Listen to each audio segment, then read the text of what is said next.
Good morning, beautiful souls. How are you? It's Anna T. Brooks here, your soul purpose activator, here for day 3 of the 3 sneaky signs of people pleasing that are keeping you small. Oh my gosh.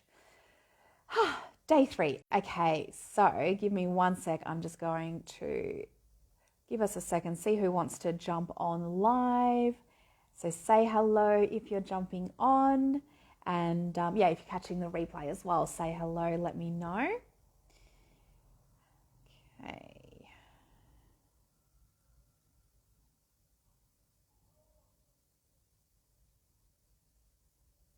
Okay, beautiful. Shared over. Cool. So, good morning once again. Welcome to the 3rd day of the 3 sneaky signs of people pleasing that are keeping you small. So if you've watched the other 2 days, let me know. Let me know if there was a particular day that resonated with you more, whether it was maybe day 1 where we talked about being overly independent to the point of it becoming a toxic trait, or maybe day 2 where we talked about identifying as an empath or a psychic and using that as a reason why you just keep absorbing everybody else's energies. So I'd love to know if either or both of those resonated with you, and if there was maybe one that was like more, okay, yeah, I definitely do that, or I definitely have people in my life that are doing this constantly. So it might have also just opened up your awareness, I guess, about other people and what's going on for them. So yeah, so let me know how that's been going for you, what maybe has come up for you as a result of that.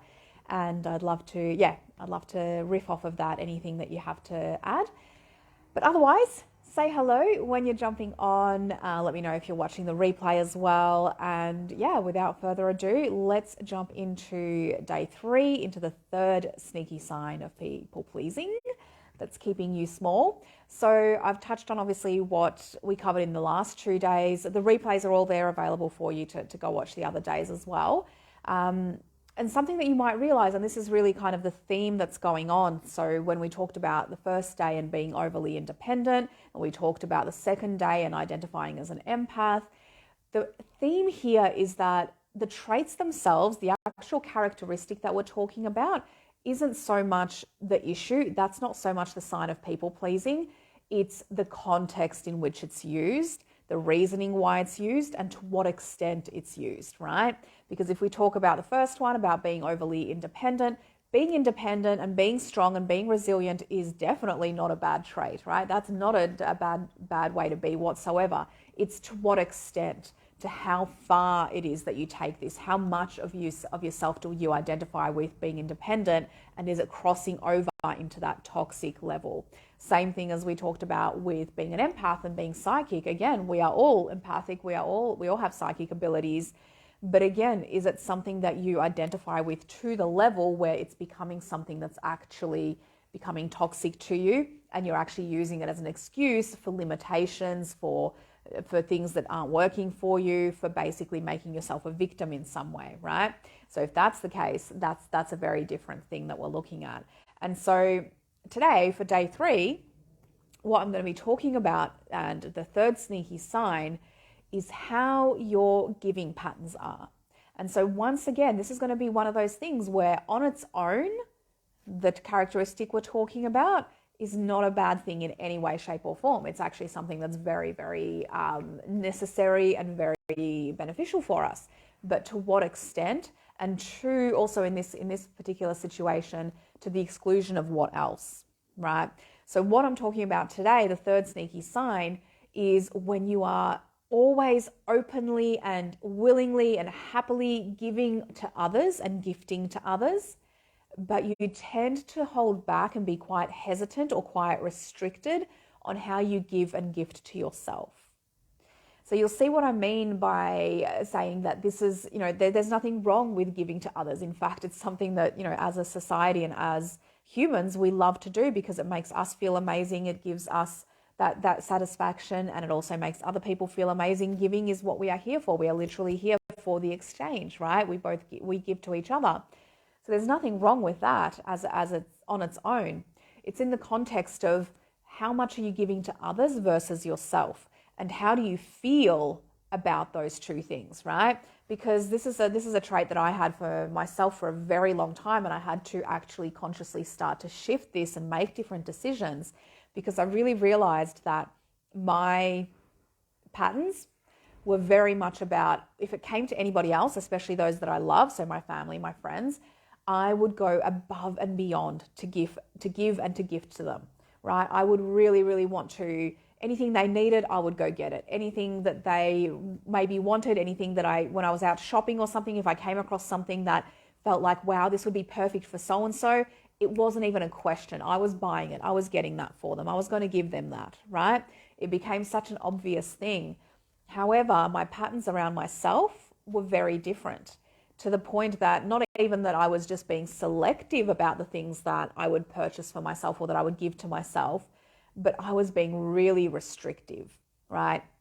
Even to the point of things that are actually necessary. So if I needed a new piece of clothing, for example, because it was getting cold, I needed a new jacket, my pants were getting a bit worn, I needed new pants, or whatever it was, even though it was something that was actually a necessity for me, I would keep putting it off and putting it off and putting it off, purchasing it for myself and giving myself that, because I kept just excusing that, it's not that bad just yet. I don't need it really just right now.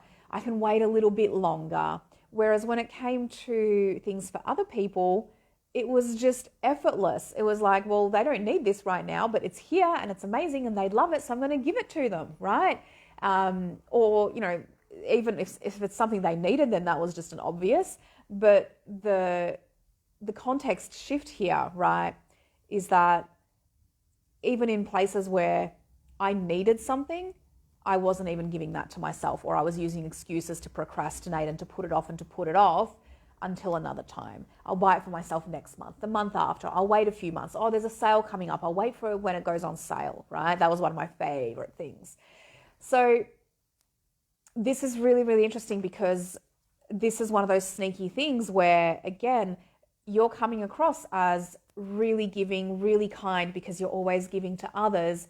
And so it's making you look really selfless. It's making you look kind. It's flipping the way that people see you, which once again, this is why it ties into people pleasing, because you're doing this as, even if it's coming from a really, really good place, right? It is still shifting the way that other people see you. And this is the really, really sneaky one, because if you're then not giving to yourself in that same energy, in that same willingness to make yourself happy, to give yourself the things that you desire, to treat yourself, to, go out shopping, like I said, go out, see something that would be perfect for someone you love and just buy it because you want to and you just know this will light them up. Do you ever do that for yourself? Do you ever go out and see that thing that you really want and then just get it because you know that this is going to light you up, this is going to make you feel amazing, this is just something that excites you so much? Or do you talk yourself out of it? Do you tell yourself, no, it's not necessary, I don't need that right now? Or even if it comes down to necessities and things that you do need, keep putting it off. Oh, I'll get it next week. Maybe it'll go on sale next month. Maybe I'll just wait till then. And constantly putting yourself second to last somewhere, basically not first, right? Not the way that you treat other people, not the way that you treat giving to other people, where it's like, it's a joy, it's something that you really want to do, it's something that you can't wait to do, that if the opportunity comes up, you'll do it willingly, right? Why is that energy not the same when it comes to giving to yourself, to actually exchanging that with yourself? It's a very, very different feel. And so this is why I say that this is a trait of people pleasing, right? Because it is obviously pleasing people to give, to receive things from you, but also it's creating this pattern and these habits of being treated as unimportant to those around you. And again, this isn't something that might be really obvious to other people at first. If they're just receiving from you, they might assume that you give to yourself the same way. However, your energy speaks volumes, and it speaks ahead of time. So even if they are used to receiving because you give so easily to them, your energy over time is going to make it really clear that you don't give to yourself in that same way, and it's going to limit the way that you actually are able to receive. And it's in everything we do. Like, you might think it's not very obvious, but it is. It's in the way that you speak. It's in the way that you speak about things you do. When you're telling your friends, when you're telling your family about what's going on in your life, do you tend to drop in that, oh, yeah, I was going shopping, and oh yeah, I found this thing, and oh yeah, I saw that, that exact dress or whatever that I was talking about that I wanted, but it was a bit expensive, so I might just wait, I might buy it later, right? And they're just little things like that, little snippets of your life that you drop in, versus when you drop into something that you're giving them and you go, oh, I was just out shopping and I saw this and I thought of you and I just had to get it. What do you think? Right? And straight away, you're literally telling people and you're programming them into understanding that, oh, when it's somebody else, it's instantaneous. It's something that you want to do. It's something that you want to gift. It's something that you want to do for them, right? You want to give, and you do it from a place of joy.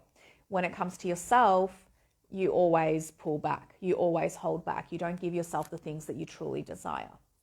And like I said, this just becomes like a little bit of a pattern and a little bit of a habit that, yes, you might not consciously just straight out to people say, oh, I always put myself last. I'll always purchase for other people instead of myself. I won't give myself as willingly as I'll give to other people. But it doesn't matter, because your actions, your words, the patterns that you run, they are going to become visible to everybody. And they do become visible, even if they're not the physical patterns themselves. The way that you speak, the way that you actually hold yourself, the way that your energy dictates what you do, it very much does actually impact you on a long-term basis. So this is one of the, I think, I love finishing on this particular trait because, and this particular sneaky sign, because it's something that it's really tangible for how you can start, right? And one of the simplest things is to actually get in the habit of asking yourself, do I truly desire this? Does this light me up? And if so, can I give it to myself? Can I use little opportunities in my days, in my weeks, in my months when things come up, where instead of just automatically putting myself off, saying, no, I'll wait for a sale, I'll wait to another time, it's not necessary just yet, it's not that bad just yet, I'll wait until it gets worse and then I'll do this thing. Instead of being in the habit of constantly putting yourself last and putting off what it is that you truly want to give yourself, start looking for those opportunities to do that now, and start breaking out of your comfort zone to actually start to implement this, right? My suggestion is to start with small things, right? For me, especially, I told you obviously, how it showed up for me in my life. And I definitely had to start small with that. I could very easily go and spend a few $100s on someone I loved, on something that they really wanted, that I just wanted to give to them, right? But even the idea of spending $10 or $20 on something for myself was something I would put off and put off and put off, right? So I had to start small. I had to start with small things like, giving myself, if there was a particular, makeup that I really wanted and it was only, $15 or something like that, but I kept putting it off, it would be something that I would actually challenge myself to go, okay, I'm going to go and give this to myself. I'm going to enjoy every moment of it. I'm going to soak up how much I desire this, how much I'm wanting this, and how I am receiving this now, and really, really soak that up and challenge myself to go through that. And then obviously increase the amount of investment. I'm not just talking financially, but I'm talking emotionally as well, right? We obviously have a different level of investment into certain things. Certain things to each of us will be more important than others. There are times when, there's something that I might really want that means nothing to anyone else. So when I talk about investment, I don't just mean money, I mean also your emotions and your energy. There are certain things that are going to be a challenge for you because that's something that you have a real habit around putting yourself last in and never ever prioritizing and never ever giving to yourself, when really it's something that you would desire or something that, would absolutely light you up, but you keep downplaying it because you think it's not as important as whatever it is that you can give to someone else. So touching back to what I spoke about at the start with the theme over these 3 days of this mini series, right?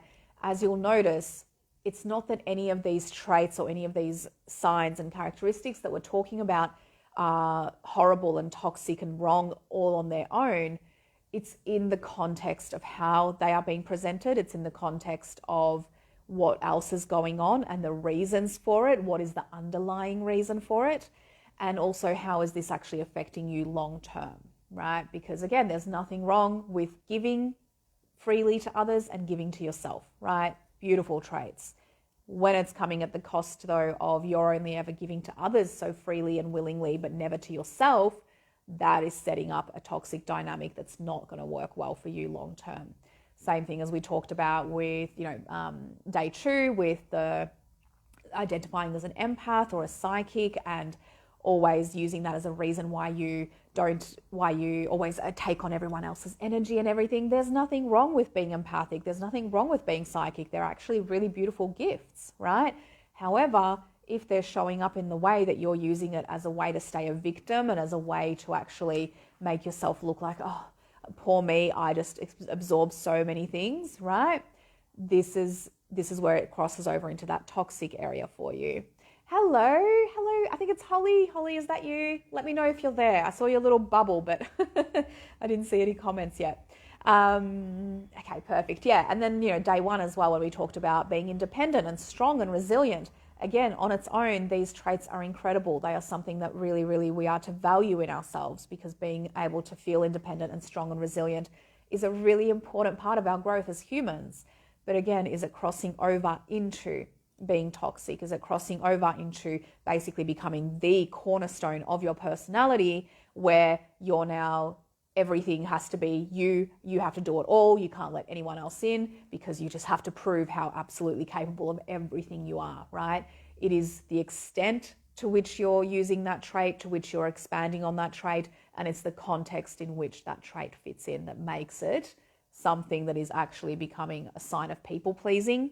And just to finish up as well, so with these 3 combined, because obviously the heading for this particular mini series was 3 sneaky signs of people pleasing that are keeping you small.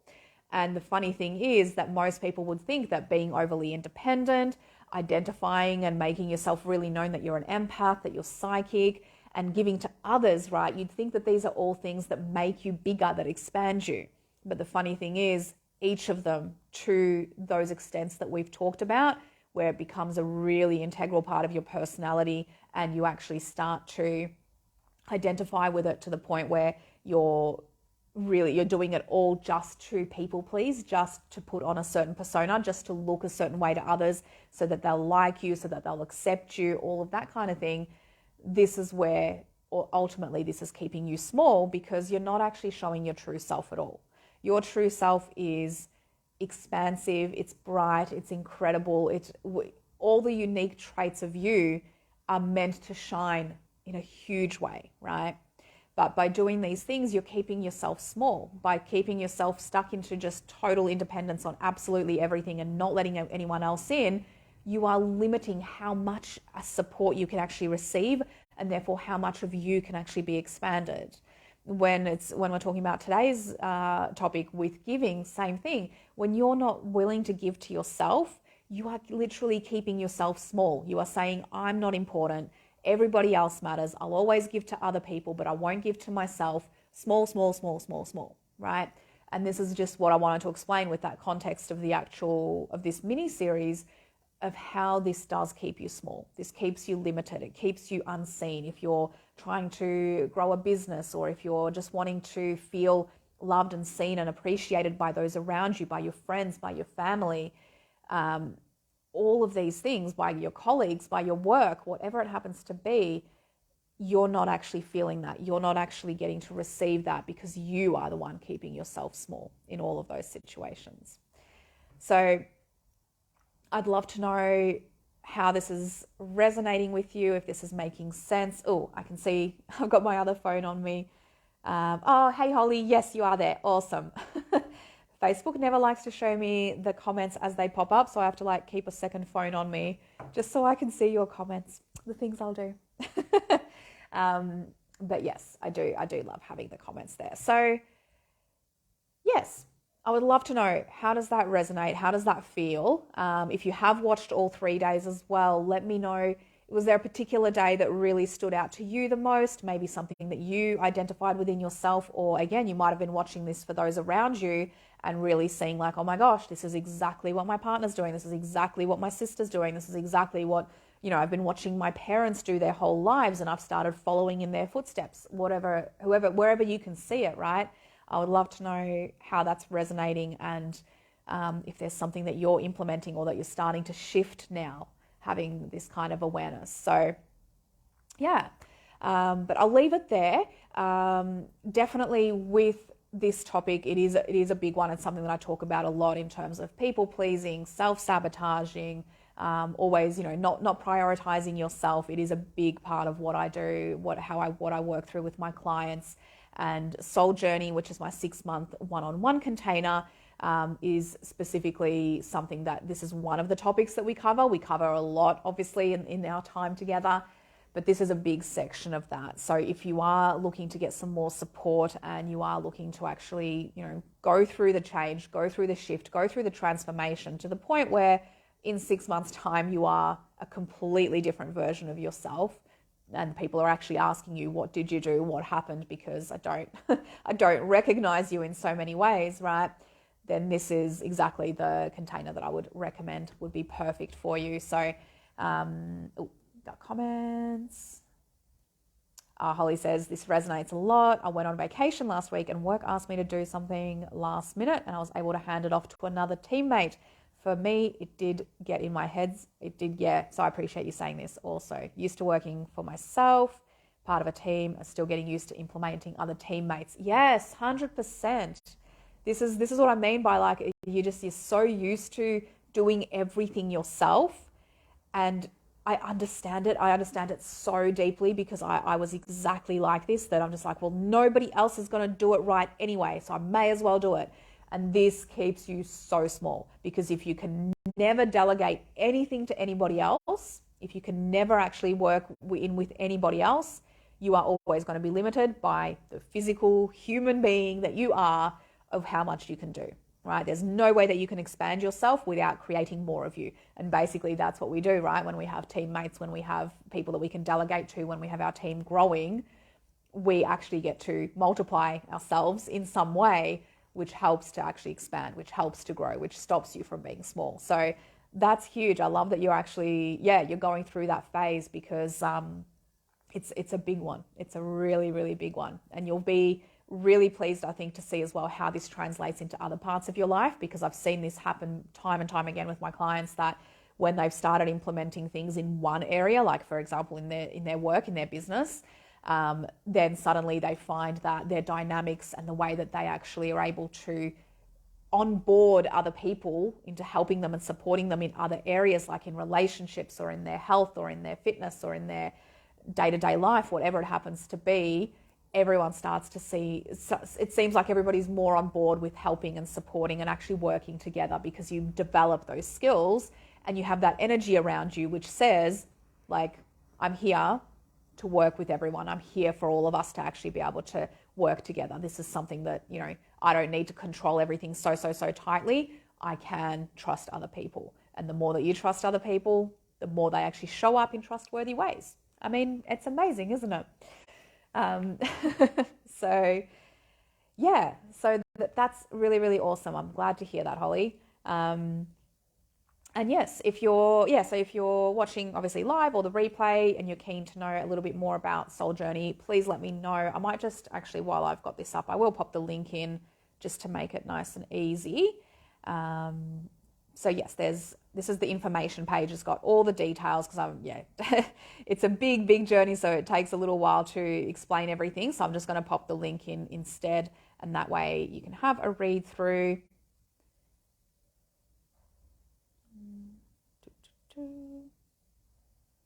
Perfect. All right, pop that in now. So that way you can just have a read through in your own time, right? And if this feels really, really good for you, then definitely reach out. I'd love to connect. There's actually an application form at the bottom of the page, so you can always just fill that out directly instead of reaching out to me, and then I'll be in touch with you. So awesome, Holly. Yes, beautiful. All right, I will leave it there. Let me know any other thoughts you have, any other questions. I will touch back and check over this in the future as well. And really looking forward to catching up next time. See you really soon. Mwah.